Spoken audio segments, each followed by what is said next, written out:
Hey guys, it's me, Jane, and I'm back again with another vlog. For today's video ay nagpunta kami dito sa may Mumu Unlimited Hot Pot and Grill para sa post-birthday celebration ng boyfriend ko. Pagkadating namin ay di pa ganun karami yung tao at napakaaliwalas din pala ng restaurant na to. To be honest, hindi ako masyadong mahilig sa hot pot, pero sabi ng boyfriend ko, masarap daw dito kaya itatry natin. Ikaw din yung pipili at magtitimpla ng sauce mo for the hot pot. Unlimited yung hot pot, grill, drinks, and ice cream.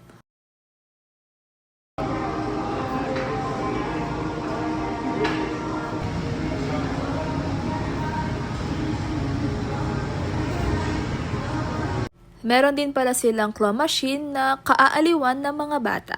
Nauna na nilang sinerve yung mga side dishes and yung mga order naming seafood and balls for the hot pot.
Chicken wings ang cravings? Ay, chicken wings? Pang tinula to ah. Aray ko po ah. Ikaw na tagaluto, ikaw po tagaluto. Hindi ka harapan ko yung badya mga kapit. Mga tatula niya, biling yata. In fairness guys, masarap naman dito. Yung pinaka nagustuhan ko ay yung rolled beef na may cheese sa loob. It really melts in your mouth. After namin kumain ay syempre nag-ice cream kami. Pagkatapos namin kumain ay dumiretso kami dito sa may SM Telebastagan para maibili ng gift yung boyfriend ko. This past few weeks kasi medyo naging busy, kaya ngayon ko lang siya mabibilhan. Mas maganda na din to na kasama ko siyang bibili para mapili niya talaga kung ano yung gusto niya. Ito naman kapatid ko, hindi naman niya birthday pero nagpapabili din. Syempre bilang ate hindi matiis, kaya ayun, pinapili ko na din siya. Thank you, Puritello. Kapal din natin yun. Pag yamong kayo, madinatan yun.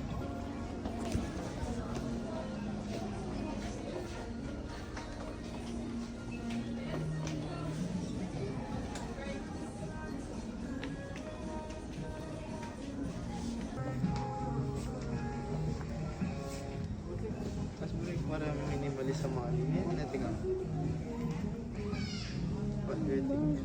Finally, nakapili na din siya. Kinuha pa din niya yung nauna niyang nakita. Sakto na siguro kaya na yung large yan. Oh, tingnan mo. Balitan na itong model ka. Model ka pa. Pwede yun. Wala na large.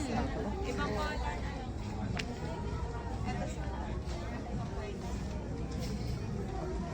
Ano yung painting? Oo. Detailed din. Feeling niya. Pagkatapos namin sa department store ay nadaanan namin itong mga cute na mascot.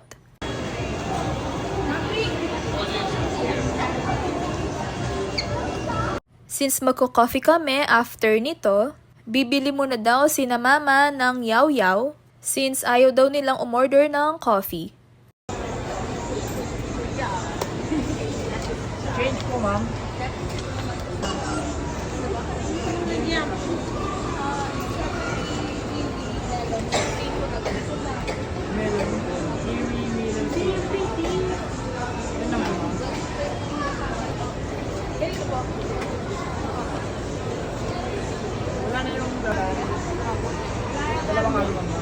Ay, ito, almond dito.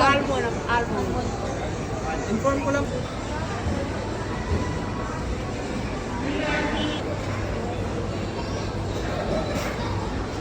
Oh, pwede pang local naman. Dito naman ay waiting na lang kami sa boyfriend ko kasi kinuha niya yung sasakyan sa parking. Malapit lang pala yung coffee shop from SM Talabastagan, tabi lang ng KFC.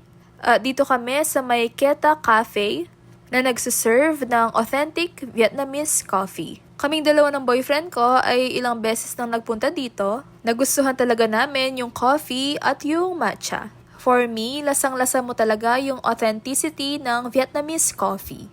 And that's all for today, guys. Thank you for watching. See you on my next vlog. Bye!